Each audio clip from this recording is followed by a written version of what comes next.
تمیز، کسی سے امتیاز، کسی سے فرق کرنے کی قرآن ہمیں کہیں تعلیم نہیں دیتا. ہر جگہ ہمیں ایک ہونے کی تعلیم دیتا ہے. کسی بھی موڑ پر آپ دیکھ لیں.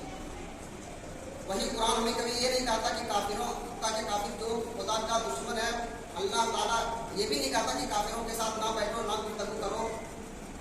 نہ کالے گورے کی فرق کرتا ہے، نہ چھوٹے بڑے کی فرق کرتا ہے.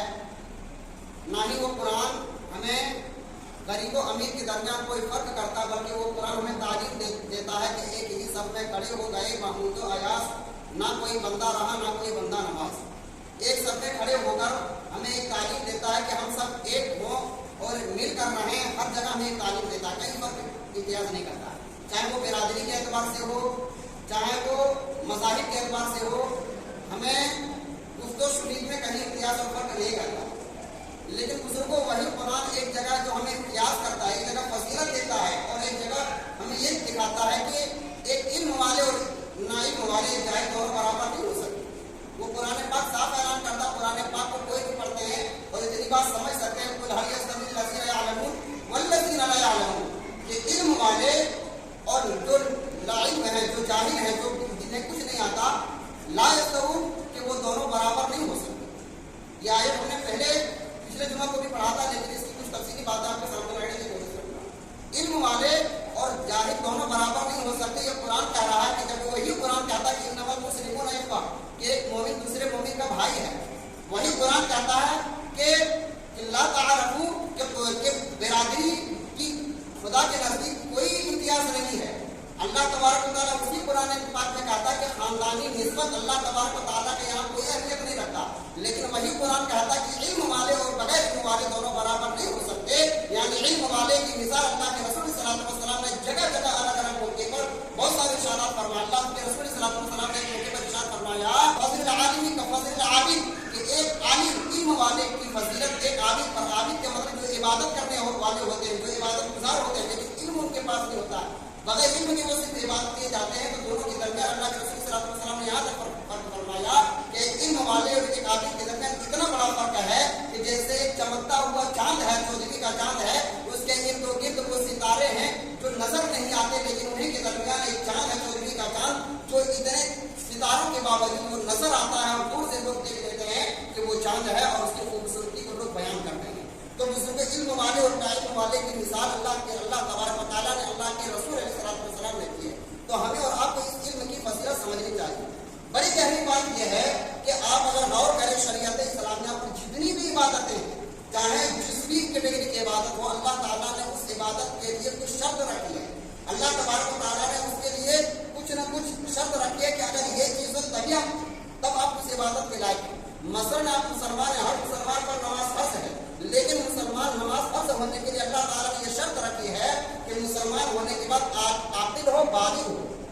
بغیر جو بالغ نہ ہو، جو بچہ بھی چھوٹا ہے، جسے عقل و شعور نہیں ہے، بغیر بنا بالغ کے بچے پر نماز فرض نہیں ہے.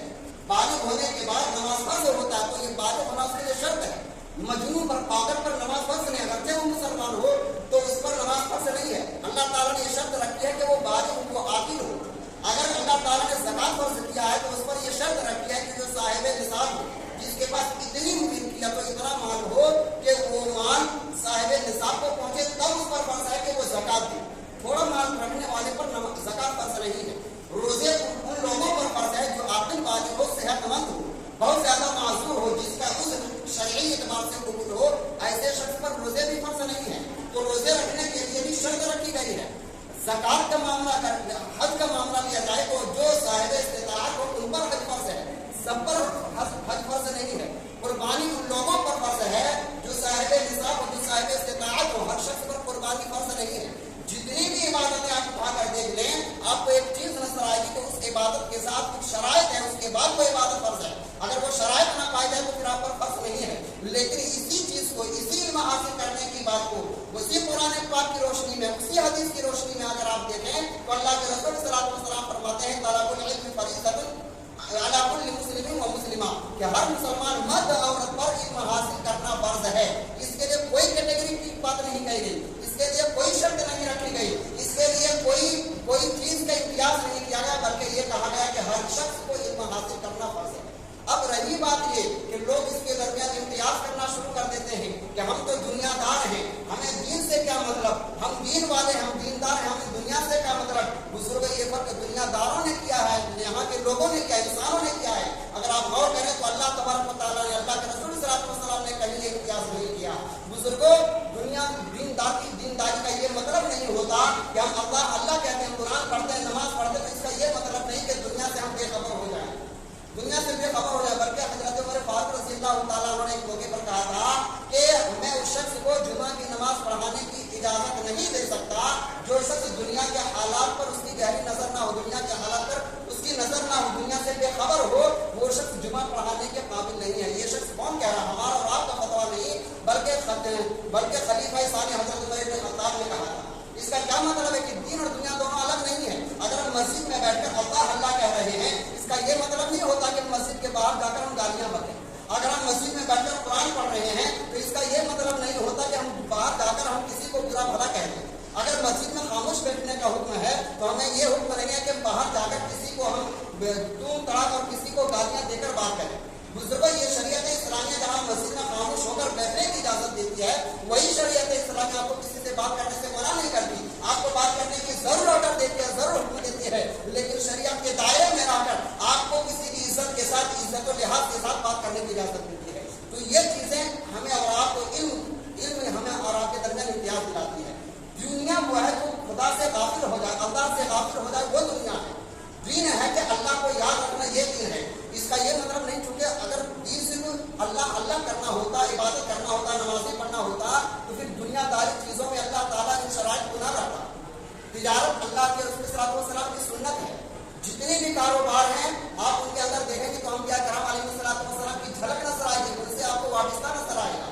تو بزرگوں، ان کی اگر آپ دنیاوی چیزیں کام کرتے ہیں تو اس کے اندر بھی شرط ہے کہ آپ ان چیزوں کا علم آپ کے پاس ہو۔ تو ہمیں کہنے کا مطلب یہ ہے کہ ہم اور آپ دین اور دنیا کو الگ کر کے ہم نے اپنا راستہ الگ بنانے کی کوشش کی ہے، اور آپ نے اپنا راستہ الگ بنانے کی کوشش کی ہے۔ جبکہ ہمیں یہ حکم ہے کہ آپ دنیا میں رہ کر اگر دینداری کو لے کر چلے، اگر کاروبار کر رہے ہیں، اگر اس کے اندر جھوٹ نہیں بول رہے تو وہ بھی دین کے اندر شامل ہے۔ اگر آپ تجارت کر رہے ہیں، تجارت کے اندر کسی کو دھوکہ نہیں دے رہے ہیں تو وہ بھی دینداری میں شامل ہے۔ اپنے بال بچوں کو پالنا اس کے لیے کما رہے ہیں تو بزرگوں، بال بچے کو کمانا دنیا سمجھ رہے ہیں، لیکن بال بچے کے لیے کمانا صرف دنیا نہیں ہے، بلکہ بال بچے کو پالنا اللہ کے رسول صلی اللہ علیہ وسلم نے فرمایا کہ فرض ہے۔ وہ شرط یہ ہے کہ آپ جھوٹ بول کر نہ کمائیں، چوری کر کے نہ کمائیں، دھوکہ دے کر نہ کمائیں۔ اگر آپ کسی کو محنت سے کما رہے ہیں، اگر آپ کسی کو سچ بول کر کما رہے ہیں تو بزرگوں وہ آپ کے لیے ثواب ہے۔ ہمارے اور آپ کے چلنا پھرنا عبادت ہے۔ شرط ہے کہ اگر ہم راستے میں چل رہے ہیں تو ہم کسی کو تکلیف دے کر نہ چلیں۔ اللہ کے رسول صلی اللہ علیہ وسلم نے فرمایا اگر کوئی راستے میں چل رہا ہے اور راستے میں اگر کانٹا ہے یا پتھر ہے تو کانٹے اور پتھر کو ہٹا دینا ثواب ہے، صدقہ ہے۔ بزرگ آپ نے سے دنیا سمجھاتا، لیکن وہی دنیا میں اسی راستے میں آپ نے چھوٹا سا کام کر دیا، آپ کو ثواب مل کر وہی چیز آپ کے لیے دین بن گئی۔ تو بزرگوں، یہ دین و دنیا کا فرق آپ نے دنیا کے لوگوں نے کیا ہے۔ بزرگوں، دنیا صرف یہ نہیں ہے کہ ہم صرف دنیا کو لے کر چلیں، اللہ کو چھوڑ کر چلیں۔ دنیا کا مطلب یہ ہے کہ اللہ کو اگر اللہ سے غافل ہو گئے تو آپ دنیا دار ہو گئے۔ اللہ کو لے کر چلے، اللہ کو یاد کرتے ہوئے چلے تو وہی دینداری ہے۔